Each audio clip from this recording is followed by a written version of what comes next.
Siapa yang tak kenal ondel-ondel? Sepasang boneka raksasa dengan tinggi sekitar 2,5 meter yang menghiasi gedung-gedung atau perkantoran pemerintahan di ibu kota. Sosok mereka juga hadir dalam pesta-pesta rakyat, hajatan masyarakat Betawi, dan terutama perayaan ulang tahun kota Jakarta. Sebagai bentuk pertunjukan rakyat, ondel-ondel biasanya diiringi tanjidor atau kelompok orkes kampung yang terdiri dari berbagai alat musik seperti gendang tepak, gendang kempul, gong, kenong kemong, krecek, trompet, bass, dan sukong. Tapi ada juga seniman yang memadukannya dengan alat musik modern. Pementasan ondel-ondel biasanya juga diiringi pertunjukan pencaksilat Betawi. Ondel-ondel mengenakan pakaian adat Betawi dengan warna yang mencolok. Tubuh bagian depannya diberi rongga kecil sebagai celah bagi pemain untuk melihat keluar. Dengan demikian, ondel-ondel tak kehilangan arah dan mampu bergoyang sesuai irama dan melakukan gerakan memutar tubuh dengan cepat.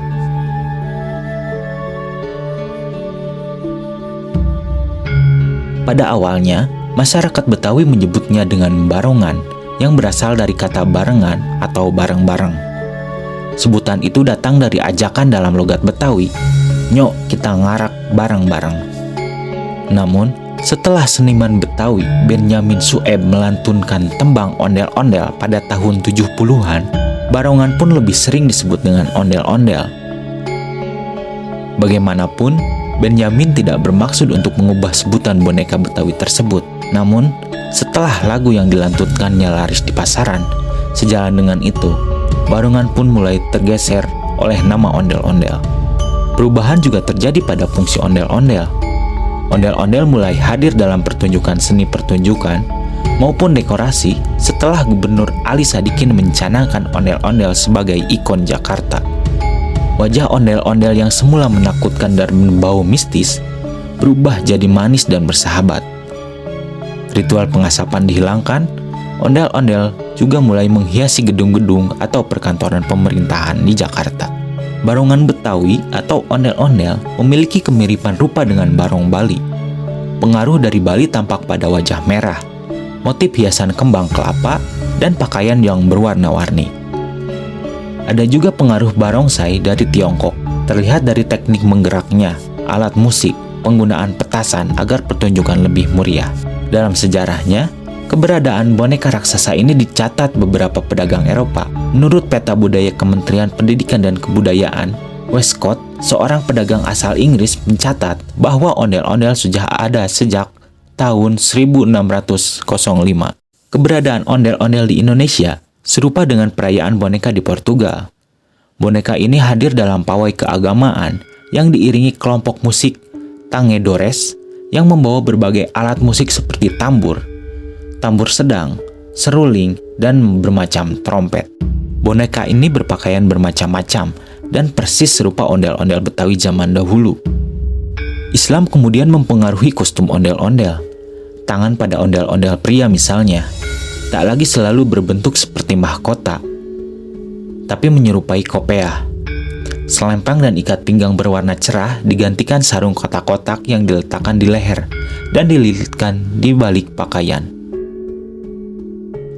Ondel-ondel umumnya terbuat dari kayu. Bisa kayu randu, kayu kapuk, cempaka, kenanga, atau rambutan, dengan bagian tubuh menggunakan dongdang atau sejenis kurungan ayam yang terbuat dari bambu. Diameter tubuh ondel-ondel sekitar 1,5 meter, sementara tingginya bisa mencapai 4 meter. Wajah ondel-ondel dibagi menjadi dua. Wajah laki-laki berwarna merah. Hal itu karena berfungsi untuk menakuti setan atau roh jahat. Sedangkan wajah perempuan berwarna putih yang menggambarkan sifat keibuan yang lembut. Tapi, banyak juga yang meyakini bahwa warna merah dan putih dipilih untuk mewakili bendera kebangsaan Indonesia. Merah berarti memiliki semangat juang, sementara putih melambangkan kesucian. Kepala ondel-ondel diberi rambut dengan menggunakan ijuk dan ditambahkan hiasan berbagai pernak-pernik.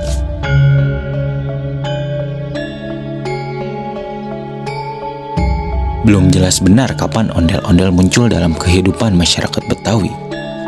Banyak yang menyebut ondel-ondel semula bernama barongan dan dianggap perwujudan danyang desa atau penolak bala. Ketika dilanda wabah penyakit, mereka menggelar ritual mengarak barongan keliling kampung untuk tujuan menolak bala dan mendapatkan keselamatan. Sebelum diarak, dilakukan proses pengasapan atau ukup agar prosesi berjalan lancar.